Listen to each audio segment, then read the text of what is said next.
I don't think today's lecture will be too long, but I wanted to introduce surfacing to you. There is a file in Classic Content titled Textures, and it's located in the custom or the Classic Content folder. Within that folder, let me find it again because I lose sight of it sometimes. I'm afraid if I clear it, I won't find it again. Let me just go ahead and clear it, and then we'll open it up again. But this is what it looks like. It's just a bunch of cubes with different surfaces on them. So let me go ahead and clear the scene. And let's open it again. Let's go find File, Open Scene. And let's go back to Macintosh hard drive, Applications, scroll down to Lightwave 8, Content, Classic Content. I want to find a scene, and it should be in Benchmark, and it's titled Textures. It's buried way deep in there, and you might want to open that yourself if you wish. Select Open, and I'm fortunate, and then it finds everything. And in OpenGL, or texture shaded, this is pretty much what it looks like. It doesn't look very inspiring. But if you select a specific, any of the objects, and or over here to the left, because I want to talk about, or to the right rather, in the surface editor, I want to discuss all of these. Yes? When you want to open up a specific scene, it's in the Lightwave 8 folder, okay? And you'll find Content, and within that folder it'll be Classic Content. And within Classic Content, what folder did I say it was in? Yeah? Huh? Say yes, because it can't find, well, what it's looking for are the objects. And let me see if I can't find it for you. It would also be in Classic Content, but then you have to jump to Objects. Content, Classic Content. And then once again, we're going to scroll down here. Let's see if we can't find it. It's hidden here somewhere. Texture examples, and then you find brushed metal, and then open, and it should find everything. There you go.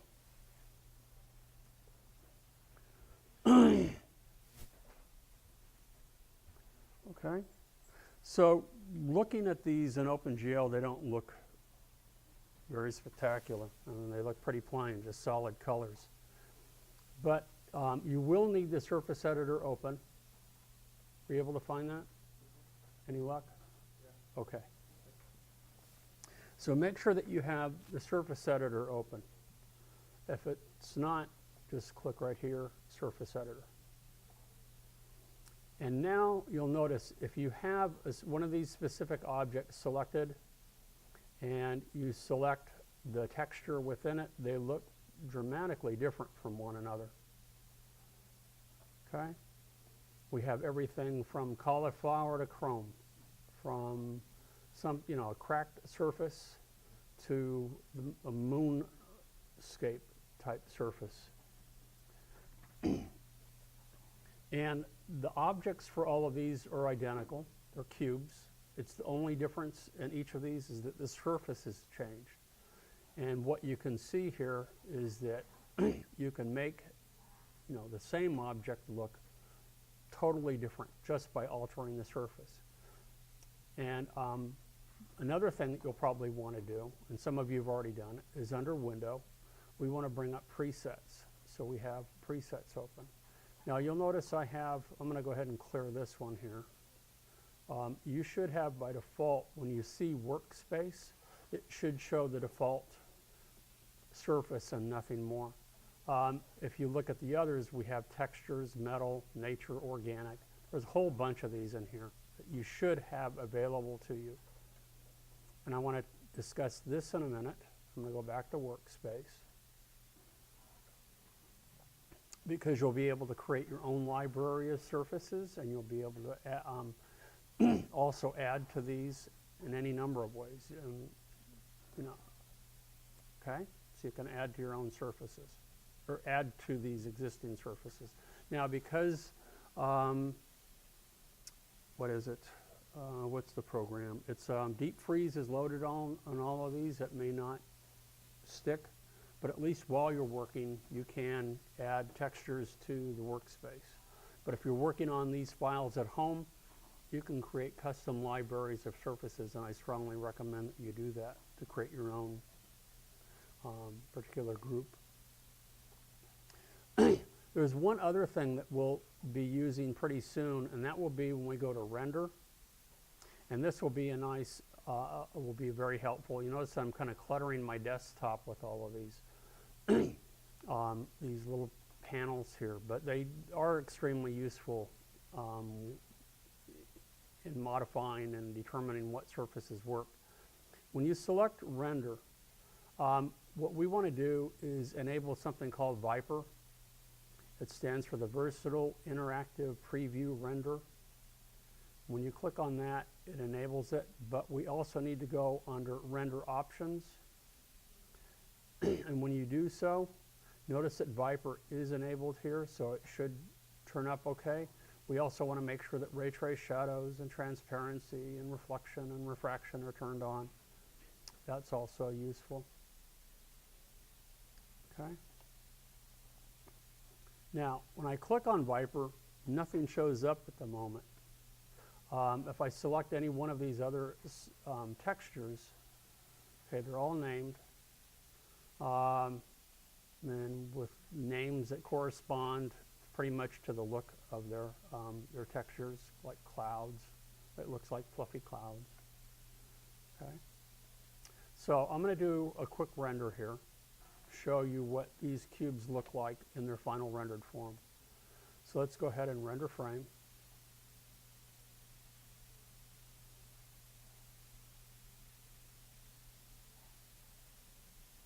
And it will take a couple of minutes to do so. I think I should turn off, I don't want 5 passes. Anti-aliasing is turned on to classic low. I don't want that for right now, because it will just take us forever. We'll be sitting here all morning watching the render. So I'm going to go ahead and abort. And this is what they look like. Notice everything from brushed metal, cauliflower, to a faux wood finish. Here are the clouds in the upper right-hand corner. Notice some important features here. Some have bumpy surfaces. Some have some transparent aspects to them. Others have reflective parts to them. All of these things we can customize and add to any surface we want. Really, really very cool. Okay. Now I want to go back to Viper again, and we see Viper here. That's down here in Utilities under the Render. And now when I click Render, notice that it pops up here. You have to do a rendering first before anything will appear in the Viper window. And it's a little mini rendering of what we see over here. Okay? Now, why is that useful? Because in most situations, even with Viper, you'll discover that you have to render the scene in order to see a final,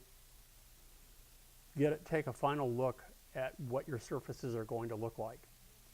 Viper, on the other hand, gives you a pretty close approximation of what these surfaces look like. Now, if I choose to change one, for example, and this is also nice. Let's say, for example, I choose to change cauliflower. Or let's say, what is this one down here? This one happens to be, what, green peas or something? Cubed peas. If you click on any item in Viper, notice in the surface editor, it pops up automatically, and it lets you know what surface it is. It knows exactly. So in whatever scene you're creating, and however many textures you have, after you've rendered it and you preview it in Viper, all you have to do is click anywhere on that rendering, and it pops up here, and it shows you what surface it is that you have selected. Does everybody see that? You just click on any one of these in the preview render. And where it becomes especially useful is, let's say, for example, I select the cauliflower and I decide, you know what, I don't want it to be a white cauliflower anymore. I want to change the color of this. So I'm going to go ahead and make it more orange, and I click OK. Notice that it changes it on the fly. And we see that updated on the fly in the preview render. So without having to do a long render, which takes minutes, some renders take hours, it will update instantaneously.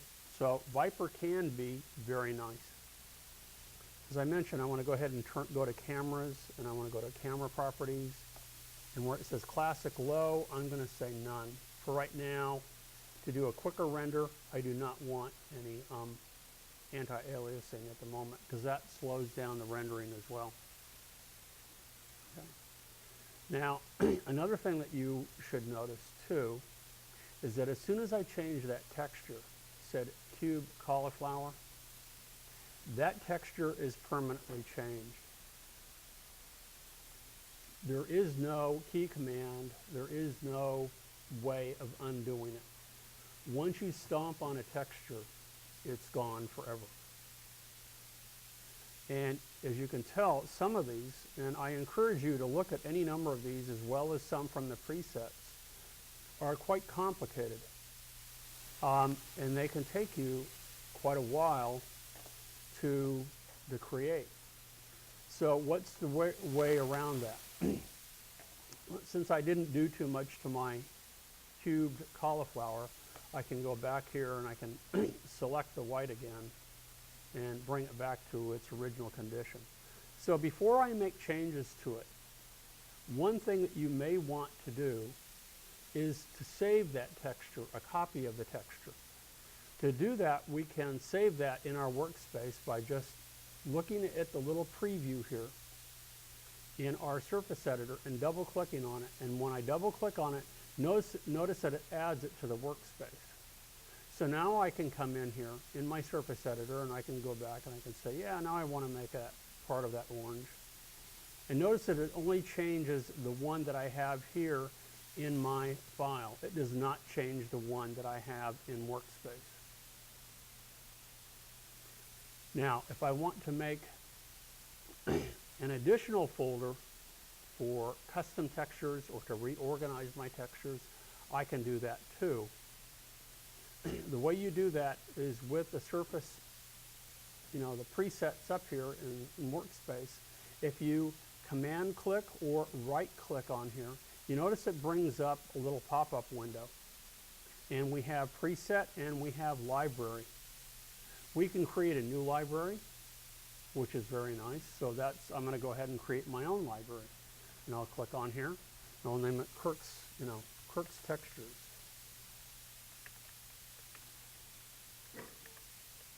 So now I have a brand new one, Kirk's Textures, and it's added to all these others. Notice I have another one, Kirk's Library. Okay, so Kirk's Textures. And it's empty at the moment. But if I choose to add this one to it, I can double click on here. And I have another one now called Cube Cauliflower that I edited. It does not, when you edit it, it does not change the name of it. But at least I have the settings of it saved inside my texture, my Kirk's texture folder. Okay. We can move textures around, copy textures, do any number of things. If I right click again on here, you'll notice that I can select move to or copy to. So I can also go, let's say I'm working on a project and I go to presets and I select glass, for example, and I say, wow, this glass is the one I want to use. I really like that. I want to add it to my textures. So I have my own custom folder of textures. I can right-click on this, and I can say either move to, which isn't necessarily a good idea, but more importantly, copy to, and I'll copy to Kirk's textures. And now when I go back to Kirk's textures, you'll notice I've added glass to it. Okay? So we can create any number of custom libraries of textures. Very nice.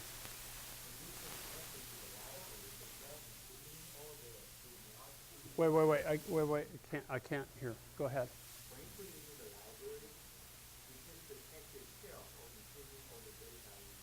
It includes all the settings. It includes, the only thing that doesn't change is the name of it.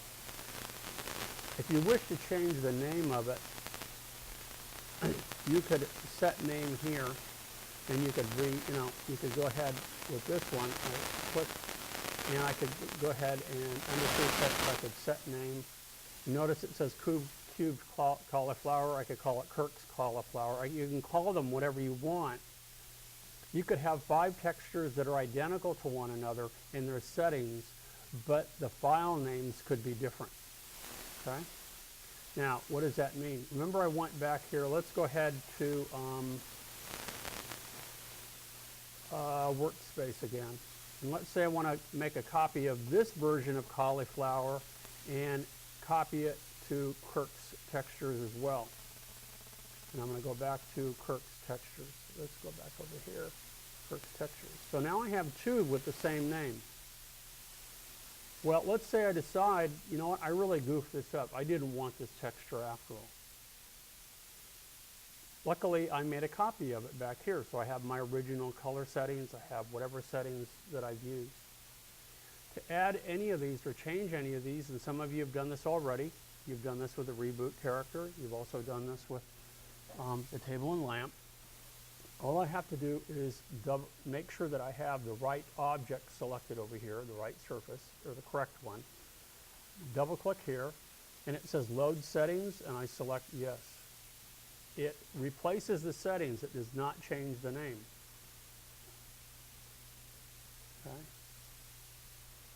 Now, let's go ahead and go over to surface texture here, and let's see what we can do in here.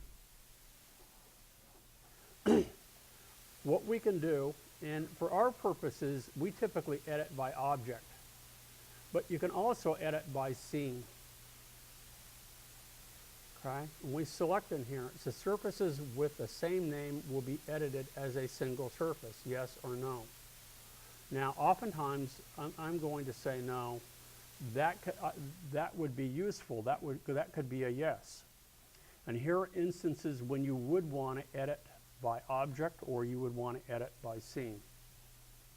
Let's say you created a forest of trees. Okay? And all the trees had a specific brown bark color. And the client or the art director came in, or you decided, you know what, I don't like that brown anymore. I want it to have a little bit more green in it, or I want it to be another, a little bit grayer or something. You want it to look different. Well, if you have 100 trees, do you select one tree at a time and change it? Or can you change the whole forest all at once? If you edit by scene, and they all have tree bark as their texture, I can edit by scene, and I change one, and it propagates across all of them. That would be a huge advantage. When you would want to edit by object, instead would be, let's say you have a scene with 2 cars in it, and you have car door left, or car doors, okay? But you have a red car and you have a black car. If you just edit car door and you change the one of the black car door to a green or a yellow, it will also, if you edit by scene, it will change the red car too. That's where you'd want to edit by object. Does that make sense? Okay. So that can be useful. Edit by object or edit by scene. In our instance, for us, because we're building single objects, We're not building huge scenes, you know, that you would see on animated films now, you know, where you'd have scenes that would have comparable texture names like forests, you know, and that sort of thing, or grass colors or weeds or something. Then, you know, for us to leave it to the default edit by object is just fine. We can also filter all of these by name, which is what we're doing, by texture, by shader. We are not using any shaders, so that doesn't help us, or by preview. Okay? For us, by name is just fine in most cases. But you can notice that you can filter all of these, especially you'll notice in this one scene, each of these cubes has a different texture, so we have lots of textures. Within each of those objects, we could have more textures. Remember, you can have a different texture for every polygon or more. So you could end up with hundreds and hundreds of textures, and you may want to filter them so that you're only seeing a specific group of them at any given time. That's what these cover. You can load save textures from here. You can save textures from here. We can also rename textures from here.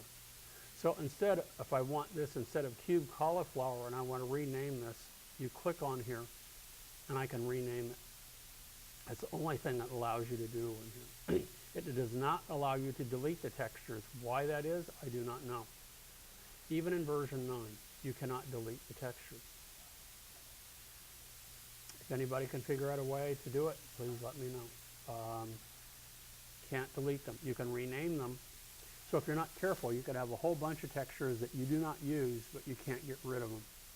They're just there in that part of that scene. Okay. We also have some display options for our textures, and these can be very important. We can, more often than not, you want the default setting, which is the render output. How is this going to look when I render it? And that, the bottom line is that's what you want to see, but sometimes when you're working on textures, you only want to see a part of it. You don't want to see the whole finished version. And that's what the display is. Maybe I just want to see the color channel, and the color is white. If I change this to orange, that's my color texture. That's the only thing that I'm looking at the moment. Okay? And now I just stomped on that texture, so that's okay. We can look at the luminosity. Now I don't have luminosity turned up, but if you wanted to see any of those specific, you can focus on just those at any given time. And you'll see that there are lots of them. Mirrored reflection, a whole bunch of them. Transparency, reflectivity, specular highlights. And you'll see for this particular texture, they don't possess any of those at the moment, so it's really a non-issue. So the render output is important for us in most instances. Let me go back to white to fix this. Okay.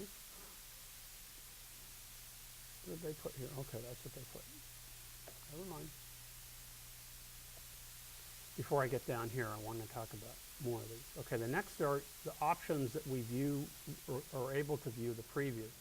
If we select options here, you'll see sample size. That's the most important at the moment. By default, it's set at 1 meter. So this is the way the texture looks at a 1 meter scale.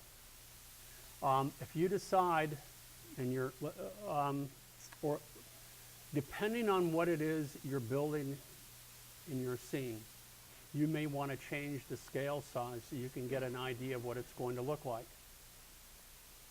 If I were designing a bunch of insects and the average size was a couple of millimeters, then a 1 meter scale doesn't help me. It doesn't let me give me an idea of what it's going to look like on that particular object, because the size of the object is only a couple of millimeters.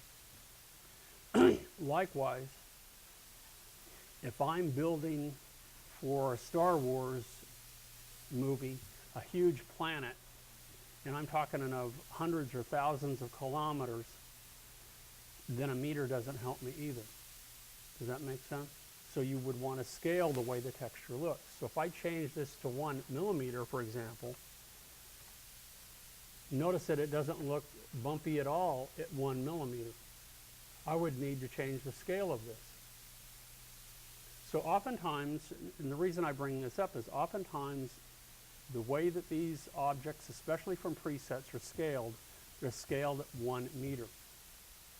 So when you look at it in preview and you see your small object, you don't see the surface texture the way it's supposed to be, because the scale in the preview was off. And also that would also alert you to making sure that you change the scale on the object, that you enlarge it or shrink it as need be. Now when I go back to 1 meter again, notice how it changes abruptly. Okay. You also have a preview type. By default it's set to sphere. You can also look at it as a cube. Why would you want to look at either one? Whichever object or whichever preview most closely looks like your background or like your object. You know, is it closer to a sphere or closer to a cube? You know, and you'll get a better idea of what it's going to look like on the object that you're applying the surface to. You also have a choice of backgrounds.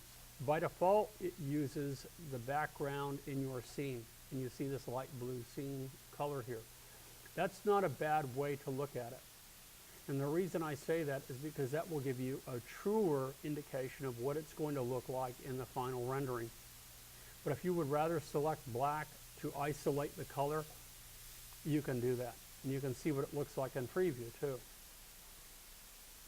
Okay? We can also select checkerboard. Now, why would checkerboard be important? Checkerboard is important for surfaces that have transparency. Because if I select black here, looks like my surface here is white with black in it, doesn't it? You can't tell that that's transparent, whether that's transparent or that's a part of the color of the texture. You don't know. But if transparency is important, and it will be to a number of you, depending on, you know, from time to time, if you select checkerboard, that gives you an indication. Then you can tell when you see through the object, you can see that checkerboard pattern behind it, and you can tell how transparent or opaque it is. You'll notice that part of this, it has transparency 0%. But if we click in the texture here,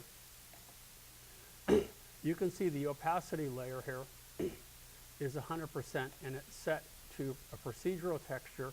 And in transparency is set to 100%. So any of the areas in here that, and I can't remember which, whether it's black or white, depending on what you're doing, will be the transparent part. Okay? We can always invert that. So that's what these options do. In addition to that, we can determine this is what it looks like in layout, and that's what it is by default. You can turn on anti-aliasing. That smooths it out a little bit. It slows down the rendering in the preview a little bit. It's sort of a nice feature, but neither here nor there. An important one here is it says use scene lights. As you may have already discovered, how you light your scene will dramatically alter how you see color, how you see the surfaces. If I turn this off, we don't see much of a difference at the moment. But if I were to go back and change the lighting in my scene, which let's go ahead and do. Let's just change it for a second here. Let's switch to lights. We have a key light and a fill light. Let's go ahead and look at the properties of the key light. And I'm going to change from white to pink. Notice how that dramatically changed how everything is going to appear. Light's going to bathe the entire scene in pink light. Well, if I go back here and I look at my piece here, layout says use scene lights. Now it's still looking at this. Why is it doing that? It should look really pink, and it's not. Well, let's pick another one. Let's pick dotted here. And why is it doing that? Wow. Use scene lights. There we go. Notice that when I turn on scene lights, notice how it changes the color of that, and when I turn it off, it changes.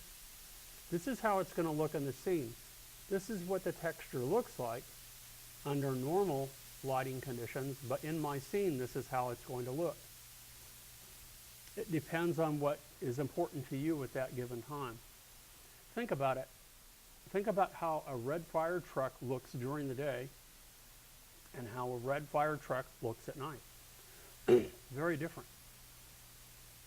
So is it important to you to view the color or the texture that you're creating under the existing lighting conditions, or do you want them to look, you want to see how it's going to look under normal lighting conditions? More often than not, use scene lights, and under the scene conditions will be the most important part, because that really is, at the end, when you render it, that's what it's going to look like. Just because a fire engine looks like a fire engine red during the day, it really looks very different at night. It has a whole different look. And if you're going to do a scene that's a night scene, it doesn't matter how it looks during the day. You're only concerned about how it's going to look at night. Let me go back to the white light again, and then you'll see. I'm going to change that. Go back. Let's go back to cube dotted. Now it looks normal again. Refresh rate, real time, automatic, manual. These pertain to how these refresh when you change the setting. Real time or automatic are just fine. It really doesn't matter. I don't even know why they have these. It just doesn't matter. Okay, so those are the preview options that we see here. Let's go down some of the basic textures that we have here, and let's look at some of each of these. Let's look at the brushed metal. Okay, so under basic textures, let's look. It has a basic gray generic color, and that's what we see here under color. Under luminosity, 0%, and under diffuse, they have set it to 40%. Very important to note. If I crank this back up to 100, notice how much brighter that brushed metal looks. If I change it back down to 50, notice how much darker it looks. If I change it back down to 40, what they had set, notice how much darker it looks. Now, what diffuse does, okay, let's go back to luminosity. There is no luminosity. Remember when we did the landscape in our first project? It looks like when we add luminosity, it appears that light is emanating from that surface. It isn't, but it appears that way. Diffuse, on the other hand, has to do with how light bounces off that surface. How, is it bounce off or is it absorbed by that surface? And more often than not, if I crank this down to 0, you won't see hardly anything. It looks really black. It has totally absorbed the light, or that color. When light hits it, absorbs everything. So we can control diffuse from here as well. And this is the default setting that they had. They had a 40%, but you can go in and change it, do whatever you want. It also specified specular highlights. That means that this reflective surface is just that. It has a little glint of a hot spot of light when it hits it. That's what the specular highlight is. Glossiness determines how that shininess is distributed over the surface. Is it in one little area that you see that hot spot, or is it more like a plastic where it generally spreads over it as opposed to chrome? It also has a reflective property. If we turn reflection down, it doesn't look terribly reflective, does it? We've turned off that reflective texture that we have in the environment. If I crank it back up to 100%, now it looks really shiny. It looks almost like a mirrored surface. Okay, so we can control our reflection from here. And they had it back down, again, pretty close to 40%. Okay. We can control transparency from here. We can control translucency from here. In transparency, if we added transparency to this, actually let's go ahead and pick, do they have a glass surface in here? And I don't think they do. We could go ahead and add one or change one. Let's go ahead and this one, what is this one called? This is underwater. And we could add transparency to this, even though there isn't any transparency. We could go ahead and turn up some transparency. Now we can't tell whether that's transparent or not. remember if we go back to options and we select checkerboard, you can see through it. Okay, so now we know we've added transparency to this. When you do add transparency to an object, you can add the refraction index. The refraction index is what determines the angle at which light is bent through that object. Have you ever put a big pole inside a swimming pool, you know, and notice how it looks bent? Well, that's the refraction index. That you can calibrate to determine what that bend is going to look like. The same through glass, the same through any transparent objects. They will bend glass. And in the manual, there is a chart that will give you for almost every gem, you know, every glass, crystal, whatever, the index to tell you how much it bends, will bend light. And you can put that in to make the surface look as precise as possible to what it's supposed to be. Okay, and translucency. Again, translucency allows light to penetrate it, but it's not transparent. Think of the blinds that you see on the windows in your house at night. When you stand outside and you look at the blinds, you can see that there's light on in the room, but you can only see shadows. You can't see through it. Does that make sense? It's not transparent.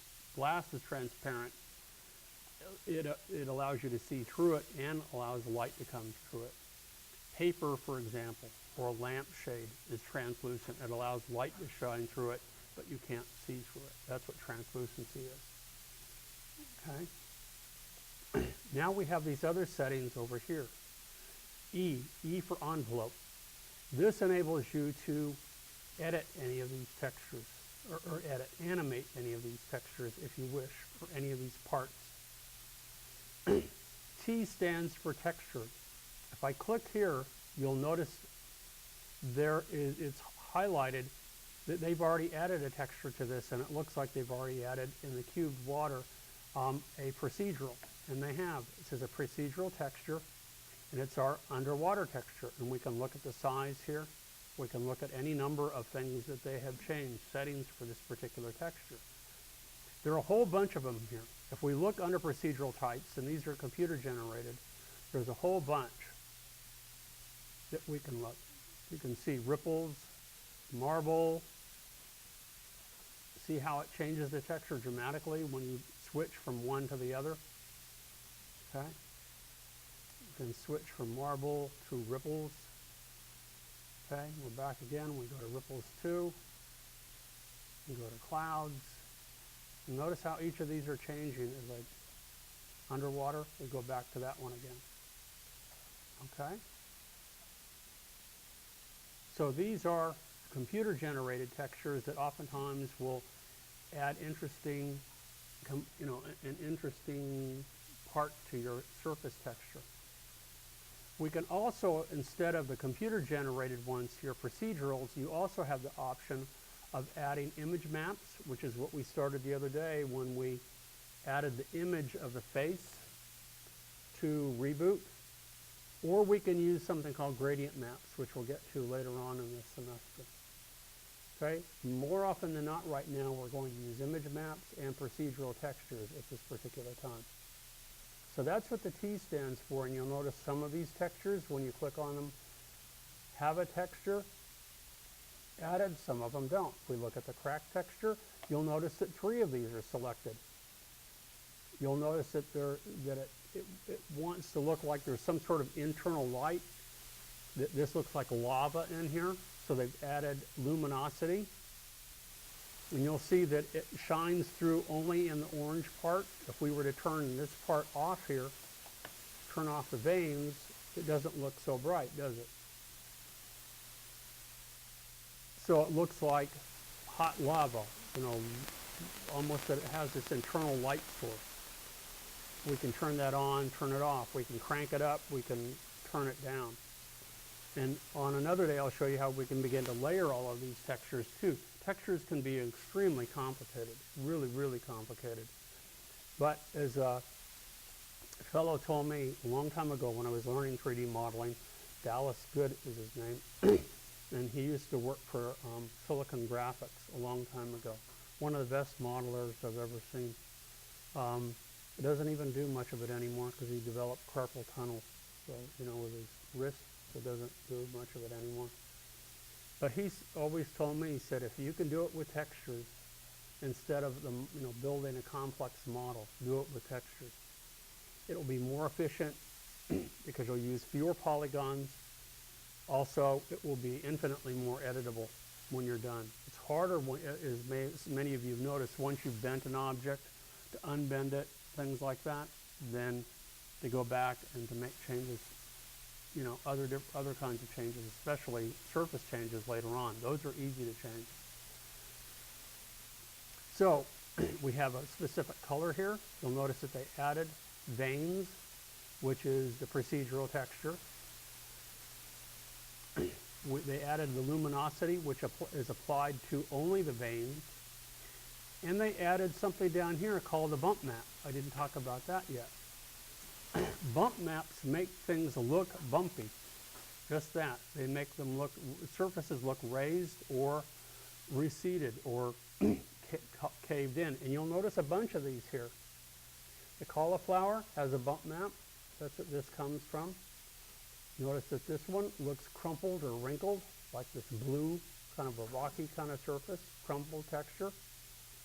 The moon looks, the reason it looks, you know, like the craters look recessed is because of a bump texture. Let's go back to the crumpled for a minute and let's look at what this does. These can be very effective. Now, what do the bump maps actually do? They do not change the geometry of your object. What they do is that, you know, when we were creating polygons by hand, or when you select a polygon, and I said, you know that little thing, that little stick that's sticking out of it, and I called it a surface normal? That's the thing that is affected by bump maps. So it creates this illusion that it has a bumpy surface when in fact the geometry of it might be perfectly smooth. A very efficient way to work, okay? Especially for those of you who have interest later on in designing games and that sort of thing. You don't want to necessarily change the geometry, you want to just maybe change the surface to make it look bumpy, because later on maybe it's not going to look bumpy. So when we click on here, we can select it and we can see that this crumple texture has been applied. Okay. Procedural texture again, normal, layer opacity, 100%. Now, let me select another one here and you'll see how we can, this one would be a good one. Notice how the craters are recessed. But what we can do, and they're using this little polka dot pattern here, but notice what happens when I invert the texture. It switches from the black ones are recessed, the white comes forward. But watch what happens when I invert it. Now you'll notice that the black comes forward and the white is recessed.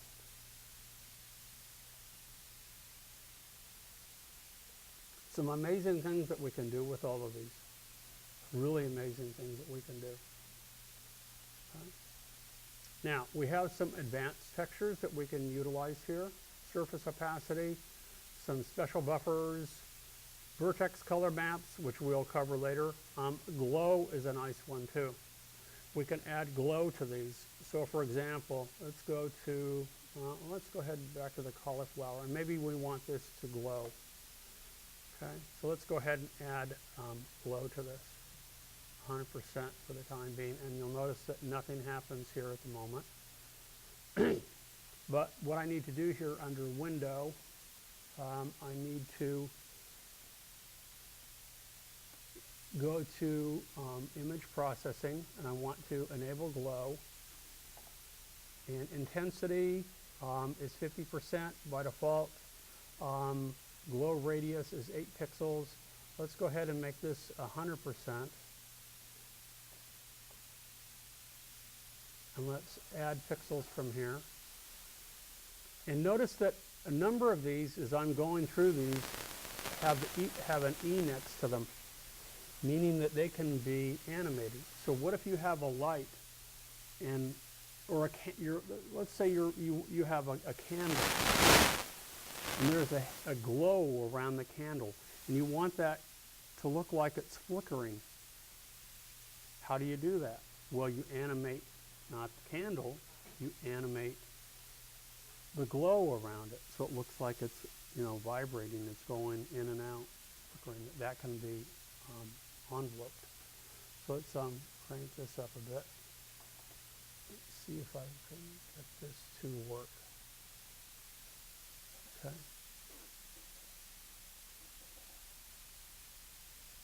And let me go back again to glow. Okay. Let's go ahead and render again. Okay, this isn't showing up here, so let me see what happens when I actually render it. So I'm going to go ahead and render this again, and I'm hopeful that the glow shows up. It would be one of the last things that's added. There we go. See how the glow appears around the outside? This demonstrates a couple of things, though. If I go ahead and abort this, we're done, and I can bring this back up. So it looks like my cauliflower has a little glow around it, a little halo. I really exaggerate it, but if I go ahead and render here, this is where some of these image processing things don't work, where Viper falls short. You can't see what that glow is going to look like in preview. You can't see it here in the surface editor, and you can't see it here. There's a whole bunch of things that will not show up here, that unfortunately the only way you're going to see the way it looks is to render it. And that's the way that goes. Okay. But that's how that works. That's pretty cool. So that would be under advanced, and you'll notice that I have here glow intensity. And if I crank this back, and let's render again. Unfortunately, I have to go ahead and render the frame again.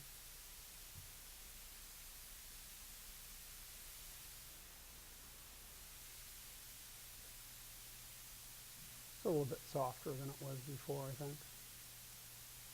Not a whole lot. It's hard to tell. Let me abort this and really go back to maybe 10%. And let's go ahead and render the frame again. See what we get. But this is, in order to adjust this, if you decided, see how it's really subtle now? Every time you make a change to it, you would have to, it's very, and I mean really subtle now. 10%, you almost don't see it anymore. But unfortunately, in order to see those changes, I have to render it each time. So that can take several seconds, several minutes to determine, you know, if the settings are correct or not. So let's go ahead and turn this back off. And let's go back to image editor. Whoops, not image editor, what am I doing here? I want to go to window and image processing, and I'll go ahead and turn off glow. Okay. So two places that has to be turned on. So that's another place. So these are our advanced textures. Then we have environment. Now, nothing here on a number of these, but on a number of them, we do have them, and we've used this before too. Because we have this generic blue background, how do you think it is that it appears that this looks like chrome, that this looks like a shiny metal here? What is it reflecting? If they're reflective surfaces, they reflect their environment. If there is no environment other than the blue or the black environment that we're creating, then you have to create an artificial environment. And that's done, as we've talked about before, by going here under environment and adding a spherical map. And there are a number of reflective spherical maps available for you, presets that you can use to create these generic looking, really nice textures. Okay?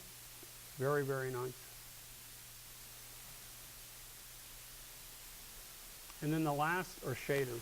A whole bunch of these. Some of them that are pretty nifty that will work nicely. One that I use from time to time is edge transparency. So for example, well, let's go ahead and I'm going to remove this one from here. remove this one. Oh, come on. Let's switch to another one. This one would be good, the water. And we'll go ahead and I'm going to add edge transparency. Oftentimes, one of the things that will make computer-generated stuff look computer-generated is the really extreme hard edge that it gives you, when in fact objects have a slightly soft edge. So what I can do here is I can add edge transparency. I want to make this transparent, and notice how it looks really fuzzy around the edge. This is a threshold of 1. Now I've really made this extreme, but it will really soften the edge of this. And that can be particularly good for objects that are in the background if you don't want to use, oh shoot, what is the feature? When you render it, you can use, depth of field, thank you very much. Depth of field. Okay, so that would be another way of doing that. So that can be pretty cool. Okay, so if I go ahead and I render this again, render frame. And this water down here will look, see how it looks really fuzzy now? Soft edge. Whereas it was a nice hard edge before. It really sits in the back and blends more. Huh? It did, but you know what? And we want to focus on the 3D, but if you have multiple objects in a scene, if you're not careful, what will happen in 3D modeling is if you don't use depth of field or you don't use the soft edges like this, it will look like a Northern Renaissance painting. If you're familiar with some of those, what they will have is they'll create these outdoor scenes, you know, Van Dyck's and stuff, and when you look at them, that they'll have this landscape, and you can see the oranges on a tree that are like 20 miles in the distance. There is such a thing called, there's linear perspective and there's atmospheric perspective. And with atmospheric perspective, you just don't see those details when they're in the distance. And so that's something that you need to consider. And with computer graphics, or computer, CG, generated stuff, everything is perfectly clear unless you add those features. And it has the same degree of intensity, the same degree of detail, and that's just not the case in the real world when you see things. That they tend to look two-dimensional when they're far away in space. Well, if it's something close up, unless that's something that you want it to look two-dimensional, fine, but you're right, you would want to turn that off. It really, it makes it look really flat. But something way in the distance would be, when you look at the mountains, mountain ranges, the ones that are close, the mountains that are closest to you, you can see the green in the foliage, you can see the terrain, the textures, all different kinds of colors and stuff. And then the one that's, the range that's way in the distance, it almost has the same color and the same flatness as the sky because it's blending with the atmosphere. So that's something that you can artificially create in here. Okay? Another thing that I'd like to focus on is transparency. Transparent maps are used a lot. Where's my surface editor? There we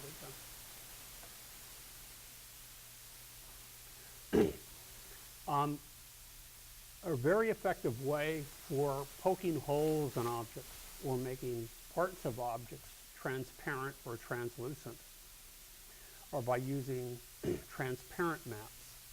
And you'll notice in this particular instance with this checkerboard that only every other, of the checkers is transparent. Now, did they go in here and did they adjust the geometry and poke holes and delete all of those polygons? No. What they did here is that they added a transparent map, and when we click here, you'll notice that it is a checkerboard type. And watch what happens when we invert it. Notice that the other one now is inverted. So what it does is it takes that map, that checkerboard shape, and they've obviously changed the scale of it to 210 millimeters by, 210 millimeters. That's the scale of it, is that they have used a black and white pattern to the parts that are black disappear, the parts that are white remain. And if you want something that's in between, if it's gray, then it will be transparent. Okay? So these can be really effective. Now, what I'm going to do next week, and I do this every semester, is I build this little box with a ball in it. It's just a plain old box. And what we're going to do is we're going to put a window on the box. And the window will have transparent panes. The mullions will look like they're emerging from the surface, look like they're bumped, that it's actually built into it. The panes will look old and will have ripply glass. The panes will look reflective, and you'll see that it's reflecting the sky. The panes, as I said, will be transparent. You'll be able to see inside. And all this is done with surface textures, layering one on top of another. And it can get, if you've worked with Photoshop, how many of you have worked with Photoshop? Well, you know how you can layer, layers and create some really complex integrated surfaces or images. Well, that's what we're going to do in here with these surfaces by layering one on top of another and revealing parts and hiding other parts. And making maybe the surface look really like wood, or maybe part of the walls of the box look like they're made of stucco, and all with surfaces is just a plain old box, six-sided, 6-polygon box. But everything done with surfaces. And I hope it will illustrate the point of how much you can do with surfaces. That when you think about it, start with a simple geometry and really make your object or your illustration come alive with making complex surfaces, and that's what we'll be doing with that. Okay? I encourage you to look at these and to deconstruct them. Notice we have a little golf ball, and as you may notice, if we look at the bump map, okay, similar texture. This is a bump array. And it's similar to the bump that was used, the dotted texture, not the same, but it was similar. That's 1 meter. Let's use automatic sizing. I guess we gotta go way down here. Similar to the bump texture. Come on, come on, come on.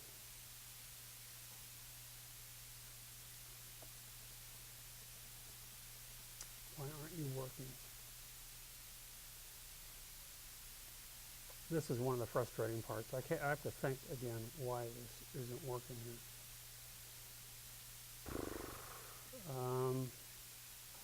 And it has to do with the scale of it usually. Okay, I give up for right now. I'm going to go back to bump array. See how it's much smaller now? I mean, that's not the right size at all. I guess it does need to be a little bit bigger. There we go.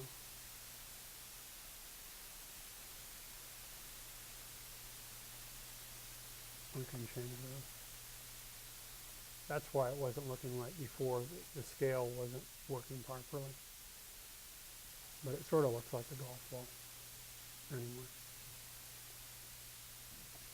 Anyway. So we've introduced Viper. I've tried to explain envelopes as well as textures to you, and using this textured scene that's available for you to see all of the different possibilities with bump maps, transparent maps, some pretty wide possibilities. And I said what I recommend that you do is go back and look at some of these. For example, if we look at this one is a nice one. This cube leaded glass. Now, if you wonder, how do I create something like this? Well, how you do that is through surfaces. You don't adjust the geometry to make it look like this. You adjust the surfaces to make it look like this. Does that make sense? So sometimes you look at it and you go, my gosh, how did they model that? Well, they didn't. It's just a plain cube. Or a plain, just a simple plane. They made the surface complicated or more to make the surface look more interesting, or like this leaded glass. That's how they were able to do it. Some very, very nice features, though. Let's look here at the bump map here, and you'll see. Here's this inverted texture, this procedural veins, and they used that. And they made only the interior part. If I were to invert this, watch what's it transparent now. Now let's, come on. Did I do it right? Probably did. Oh, I see. Never mind. Do they have this? They've added this 3 times. Somebody did something wrong here. Let's turn these off. There we go. Now let's select this one, and now let's invert this. And why isn't it inverting?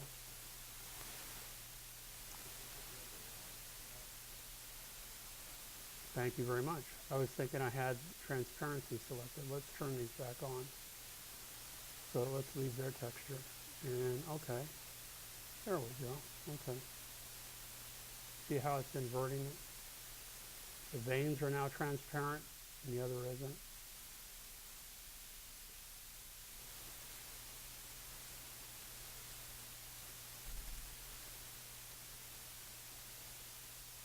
Pretty cool.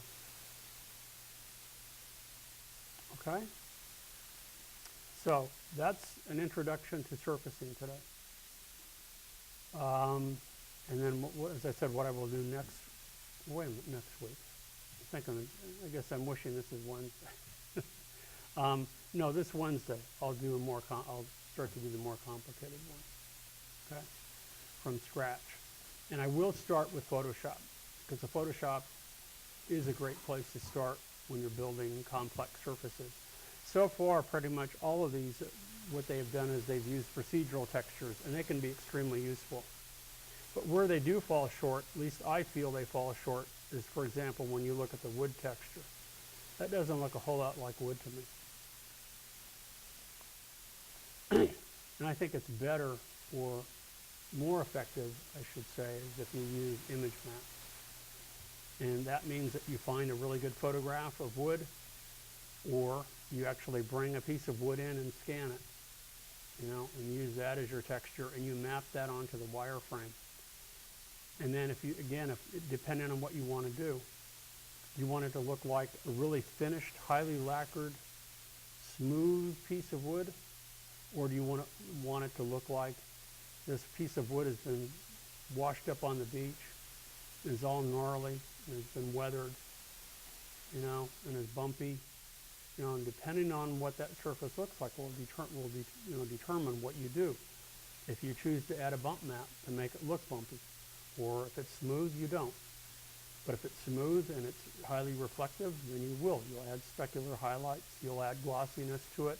It will look like it's highly polished. It'll look like it's lacquered.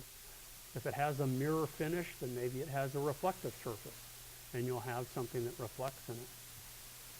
On the other hand, if it's that worn piece of wood that you find on the beach, then there's no reflectivity, no specular highlights. You add a bump to it, so it looks like it's weathered, and you see the veins all grainy and like they've been rough sanded and everything by the sands, washing up on the beach and stuff, and it will look just like those surfaces without changing the geometry at all. Now later on we will use different kinds of mapping techniques. We will use displacement maps, and they can be really cool too. One good thing that displacement maps are useful for is, for example, if you want to create a rocky terrain, if you want to create hills, if you want to create mountains and things like that, displacement maps will alter the geometry. And all of these can be animated over time if you wish, which is pretty cool. But you can create rocky terrain, rolling hills and stuff, and you start with a basic flat plane, add a lot of geometry to it, and then we're going to use a displacement map, and it will displace those points that we've created with all that geometry, and it will look, you know, just like rolling hills. It'll look pretty believable. And then if you want to add grass to that, then you add grass, and so on and so forth. So all sorts of stuff. It'll be really very nice. Questions about what I've covered today? Anything? Transparency, you said at 1% transparency, is that anything to do with or potential How transparency works, if it's 0% transparency, then it's 100% opaque. You cannot see through it. If I make this 100% transparent, it's invisible. You can't see it. Glass is not 100% transparent. It's generally 70–80%. And then the other thing that makes glass visible is the fact that it has reflectivity, that things are reflected in it, that you see those specular highlights. So you have to think about those things to make it look believable. Because you could, you know, if I were to apply this as glass, and you say, well, glass is transparent, you make it 100% transparent, it disappears. You know?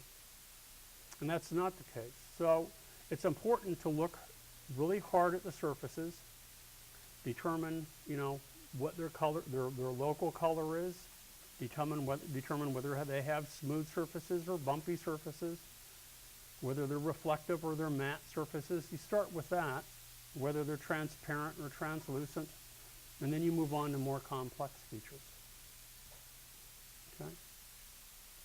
Okay? Okay. So go ahead and finish up the reboot, and if you have finished reboot, then email me the JPEG, the rendering, and then move on to your toy assignment.